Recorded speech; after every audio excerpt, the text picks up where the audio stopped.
Aşküstü ikimize bir daha doğar mı?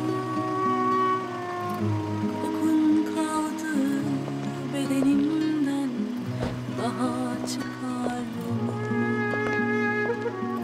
Güneş küstü ikimize bir daha doğar mı? पता नहीं तुम्हारे अंदर की ये जंग कब खत्म होगी।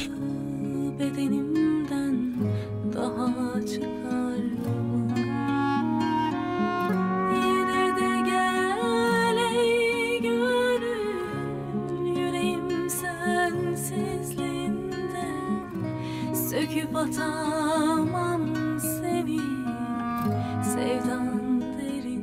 बहुत कोशिश की मैंने कि तुम जिंदा रह सको, तुम्हारे लिए गाने गाए, तुम्हें पानी दिया।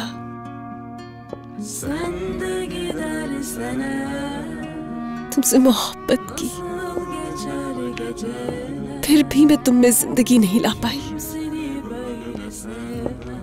क्योंकि तुमने खुद इजाजत नहीं दी Bizi sürgün और अब चाह के भी ख्याल नहीं रख सकती। Sen de gidersen मैं अब कुछ नहीं कर सकती। nasıl geçer geceler. Kim seni böyle sever. मैं अभी मर जाऊंगी तुम्हारी तरह। Aşk bizi sürgün eder.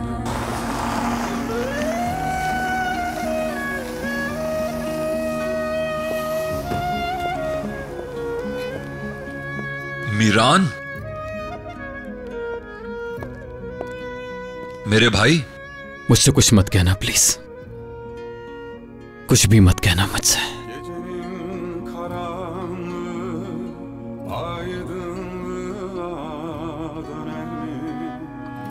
Çaresizce yol gözlemek bir gün biter mi? अब तुम्हारी बुलबुल भी नहीं आएगी Gecenin karanlığı और अब कोई गाना नहीं गाएगा। aydınlığa döner mi? Çaresizce yol gözlemek bir gün biter mi? Ayrılığın şarkısını söyledim sen dinle diye. Duyar mısın, dinler misin? Neredesin, nerede?